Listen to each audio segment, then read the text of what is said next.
National championship or bust for Michigan this fall? We will discuss next on this week's episode of Michigan Podcast. But there's going to be one team that's going to play solely as a team. No man is more important than the team. No coach is more important than the team. The team, the team, the team. Looks deep for Anthony Carter. Waits for it. Hit. Caught. Hey, they said you can't be Ohio State. Now what? Brady gets terrific. Throws it, and a touchdown, Knight again. Schultz just before Brazil got him, and a leaping interception by Woodson. Harbaugh back to throw over the middle. Caught by Collier at the 5 on his feet. Touchdown, Michigan. On its way. It's good. He's 5'7", 179 pounds, a junior at Michigan. But Jamie Morris packs a wallop, and he delivers for Bo Schembechler. And here's your first play. Pressure coming. Sack. It is Glenn Steele, number 81, who fought his way through the traffic. Option. And Robinson calls his own number, and he's going to score. Oh, an easy touchdown for Robinson and Michigan.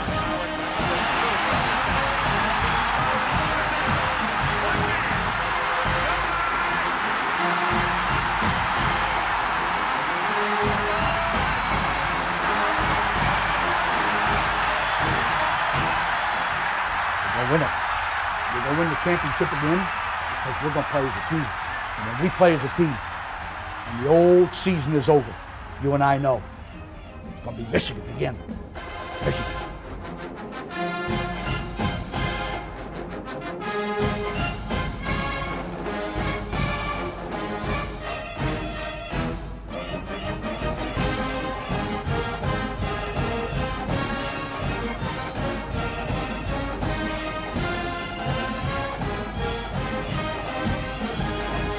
Go Blue, I'm Steve Deace, and welcome to this week's episode of Michigan Podcast. It is an episode that just 2 years ago at this time, I would have said there's no way possible we would ever tease this as a topic, as a theme for an episode, and yet here we are. It just goes to speak to the incredible metamorphosis, really, not just change. This has been a program metamorphosis for Michigan over the last 2 years, since the end of the ill-fated COVID season. You go back to January of 2021, and Jim Harbaugh was looking for an NFL job that he could not get to potentially avoid the posse coming for him in Ann Arbor.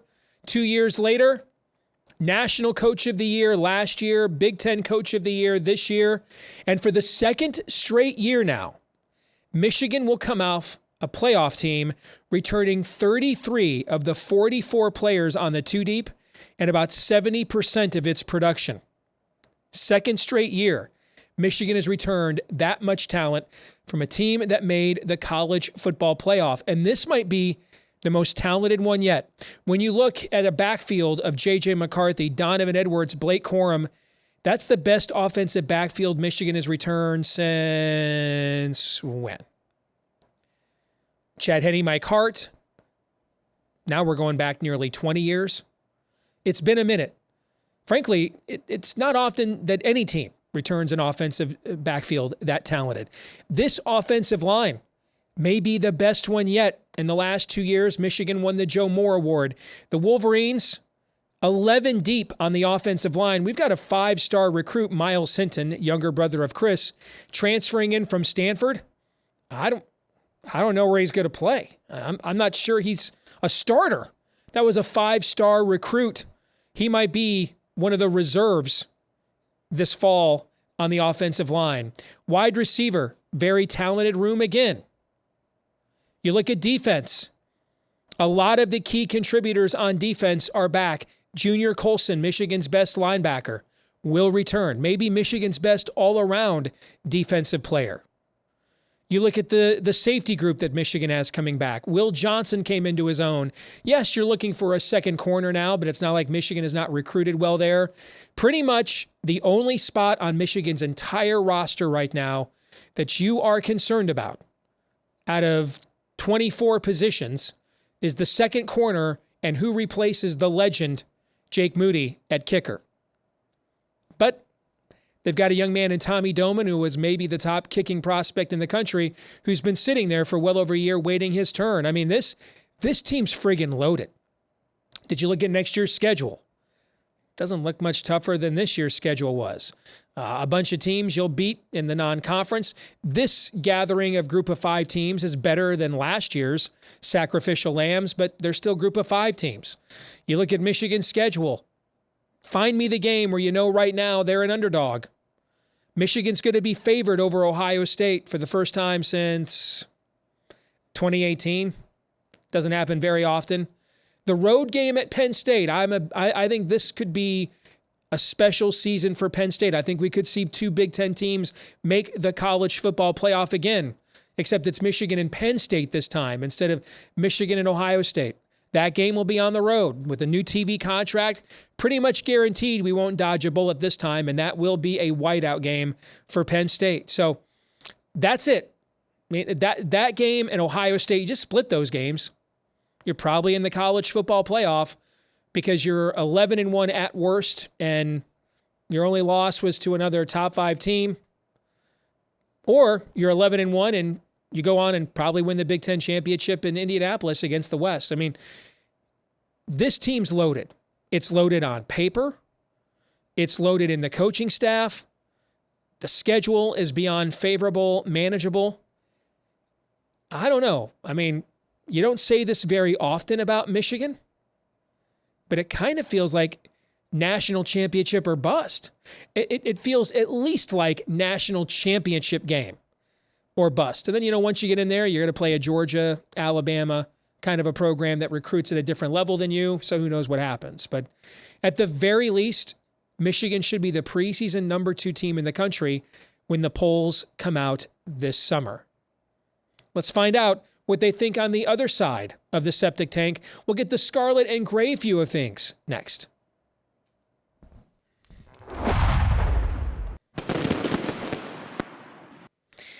Here he is, our good friend and maybe the world's only reasonable bucknut, the one and only Mark Rogers. Check out his outstanding channel right here on YouTube. Tons of great college football information year-round, stringers, correspondence that give you a lot of great off-season information, particularly, shall we call it, valuable information as certain markets begin to open up here in the next few months. Good to see you again, Mark. How you been, brother? Steve, it's good to see you. Thank you so much for having me again, especially in the midst of basketball season. We can still talk some football.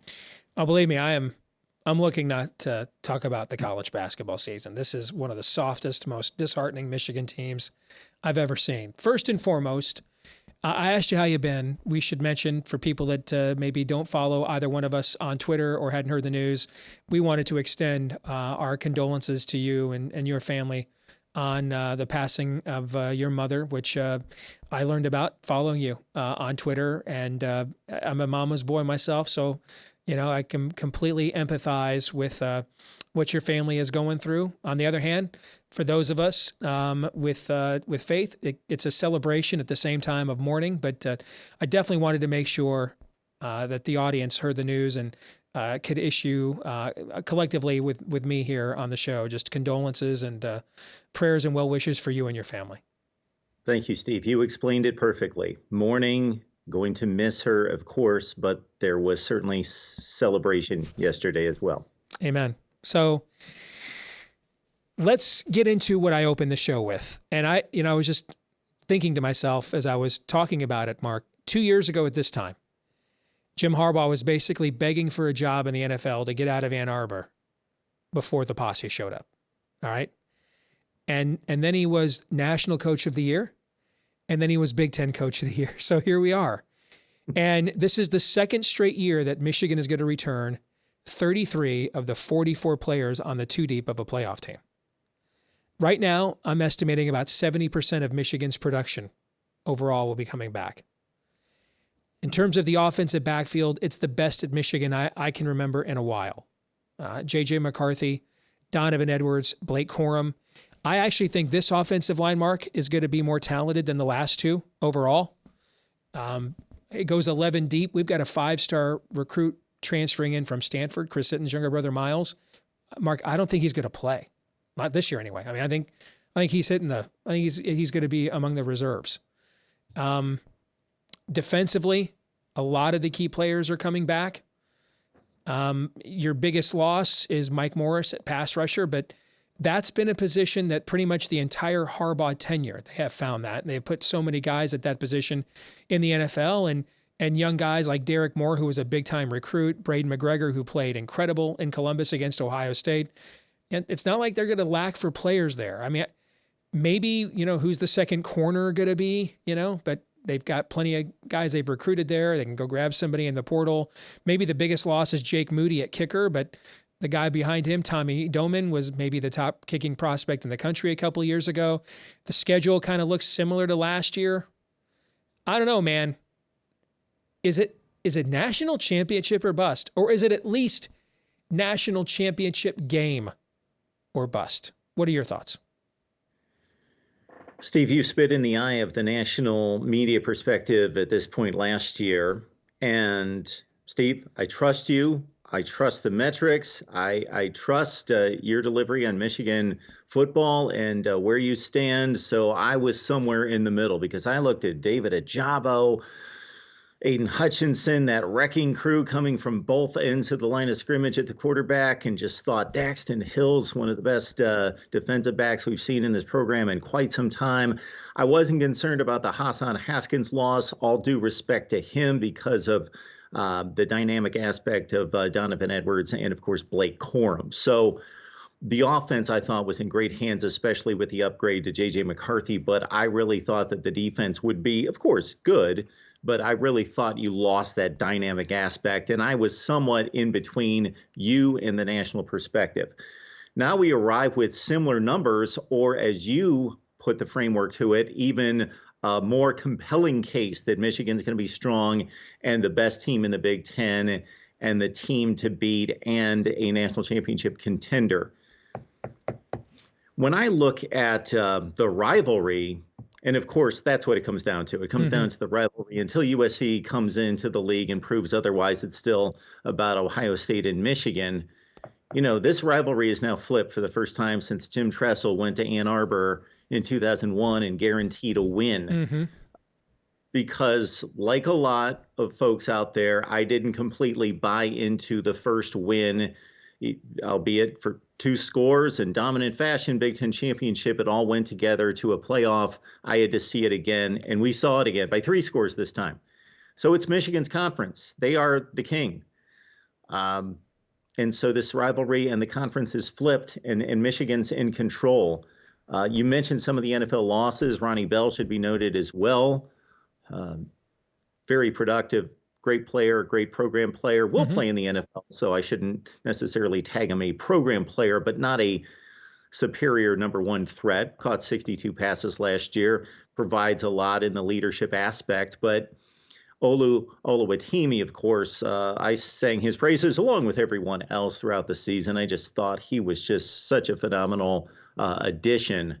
I mean, he's the first Michigan player to win the Outland. Consider that how many great linemen Michigan has produced. It's, one of the linemen, linemen in college football history. We never had a guy win the Outland Trophy until he won it this past year. So that speaks to what you're talking about. Steve, it's a bit of a side note, but this Ayabi used to be a Nomi Oki, who, of course, has all this talent, and he falls from grace and has to climb back up the mountain and get to a huge program. I'm not really understanding his decision, but that's, again, a side note. I think it's because Biff Poggi is the guy that kind of resurrected his career and was a father figure to him and vouched for him to come to Michigan and basically said, this is my pet project. And when Biff got the head coaching job at Charlotte, I just think that there's a lot of personal loyalty there with those 2 guys. I mean, he's been a surrogate dad to that young man, I think. Now, talking about another freakish athlete, and this is going to be exciting to see unless you wear scarlet and gray, Will Johnson, of course, just got into the rotation, just got into the field about a third into the season, and then they increased the reps, and then he really started to show us who he is. And wow, with another off season and ready to go, he could be the best Michigan defensive back since, dare I say, 1997. Another number 2. I hear you. Yeah. I mean, this team's it's loaded, Mark. It is absolutely loaded. And we haven't even discussed really the transfer class that they brought in. That's one of the reasons why I'm not sure how much the 5-star recruit transferring in, Miles Hinton, will play. They went out and got a guy who was a finalist for the Remington Award to play center last year. This year, they're bringing in a guy who was a semifinalist for it. They're bringing in another young man that was a captain at Arizona State, started, I think, 32 games out there. The Nugent, the center I just mentioned, he was a captain at Stanford. So you can see what they're kind of doing here. Guys that are known as team guys, culture fits, they're bringing those guys in. I thought Ernest Hausman was absolutely the best defensive player on the field for Nebraska when I was at the Michigan-Nebraska game earlier this year. He's coming in. I don't know for sure that he will start. I mean, Michigan's bringing back, if Nakai Hill-Green is able to play, they're bringing back their top 6 linebackers. If Hill-Green can't play, they're bringing back their top 5. You know, I mean, this team is friggin' loaded. It's as loaded as any Michigan team I can remember in recent memory.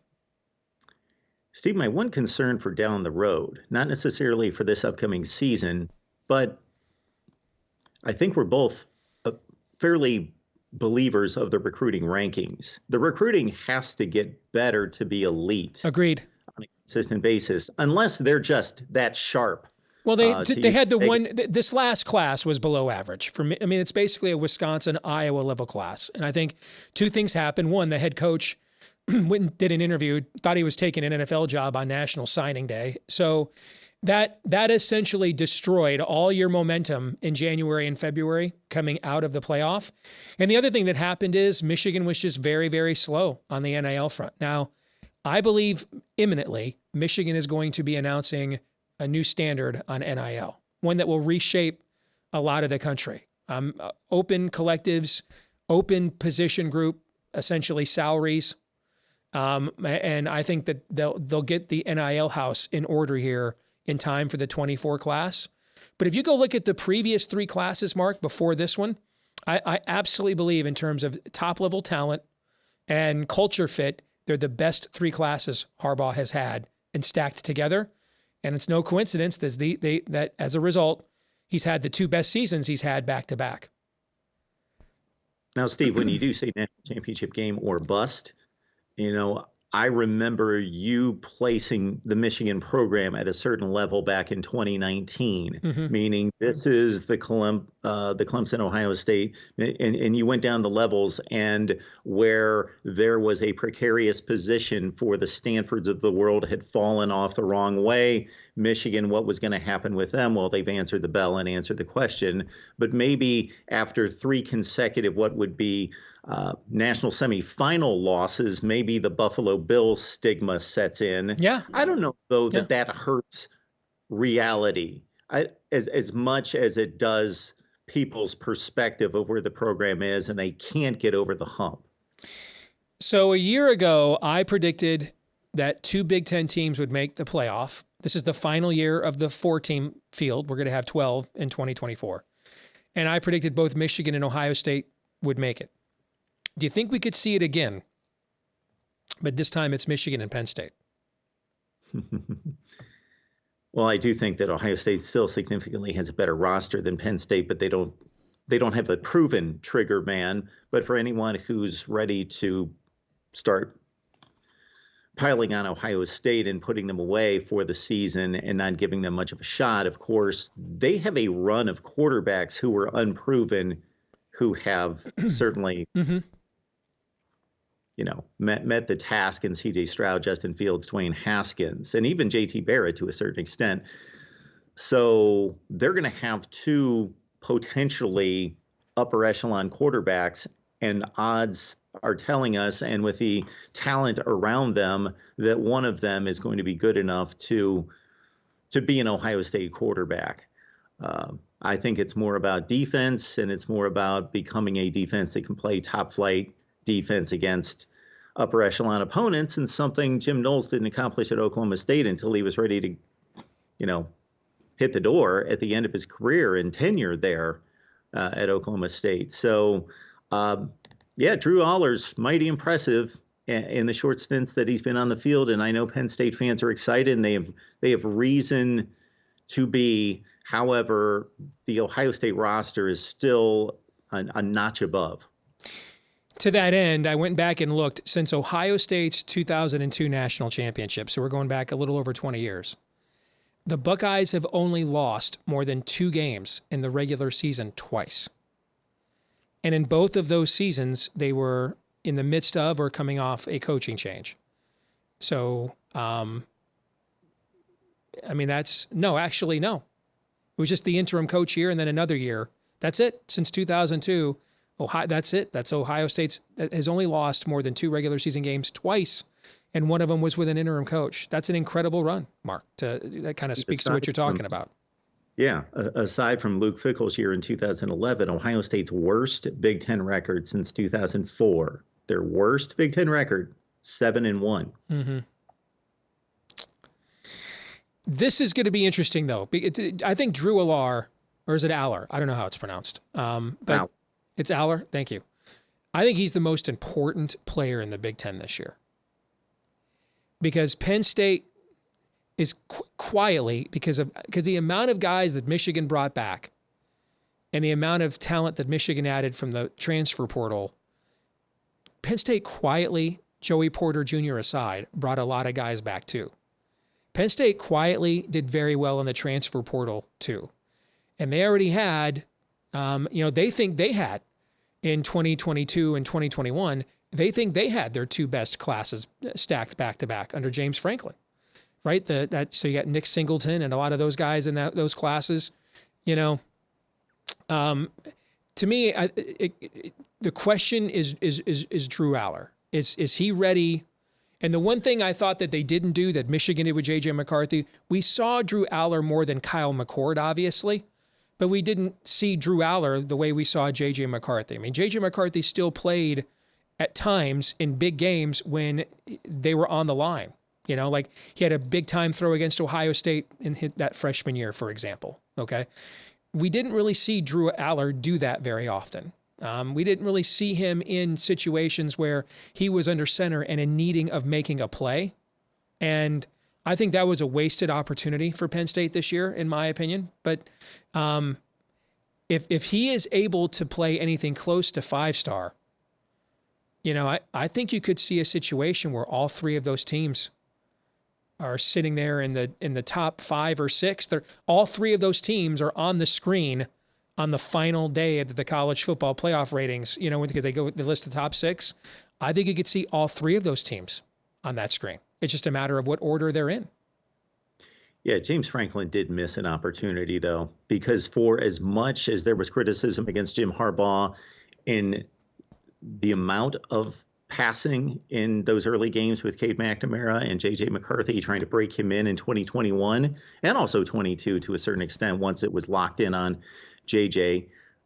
The same situation, although the Jim Harbaugh brilliance and genius at the time was, and I was definitely on board, was bringing along J.J. McCarthy, giving him substantial time against the 3 Cream Puffs. And then even once they went to Madison and had not proven anything as a team at that point in 2021, giving J.J.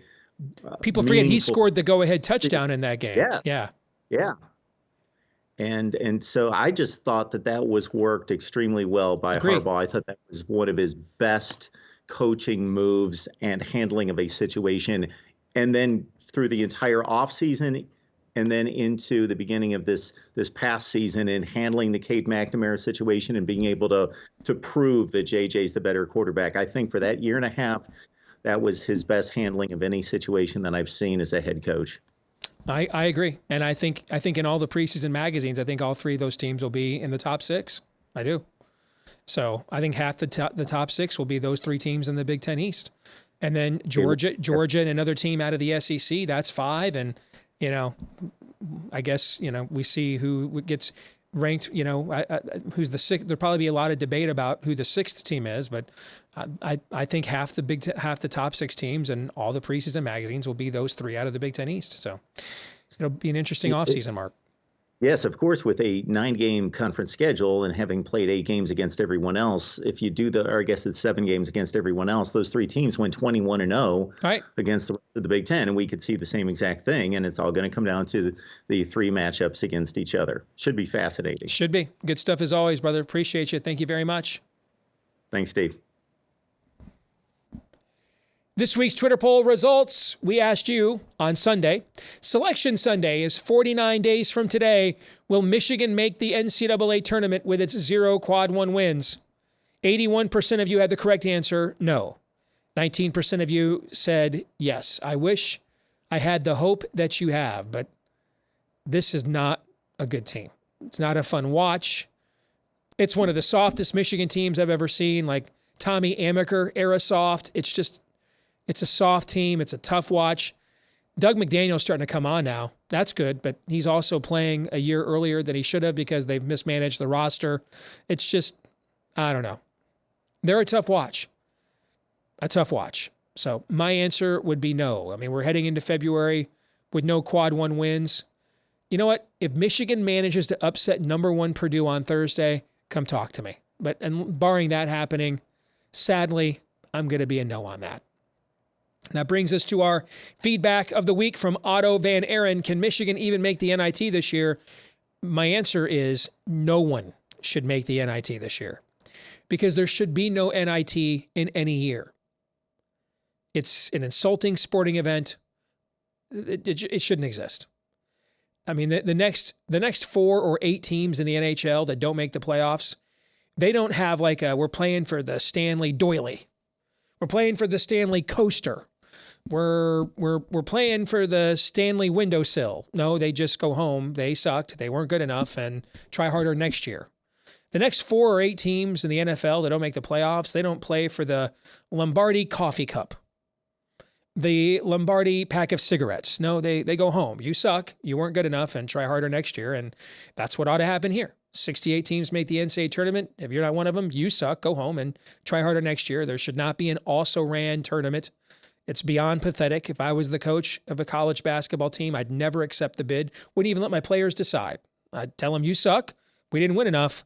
Go home and we'll try harder next year. So no one. I hope the answer is no, because no one should make the NIT. It's an un-American pursuit. And that'll do it for this week's episode of Michigan Podcast. Don't forget to like, rate, subscribe, 5-star review, share, follow, however you watch, like here on YouTube or listen, like on iTunes or Stitcher. Whichever of those things applies on the platform and vehicle of your choice, help us to find more Michigan fans just like you. And thank you to all of you that have done that for us already as we are approaching 20,000 subscribers here on the channel. Incredible. So thank you very much for that. You can also follow us on Twitter in between episodes at Michigan Podcast there as well. Until the next time, I'm Steve Deace. Go Blue.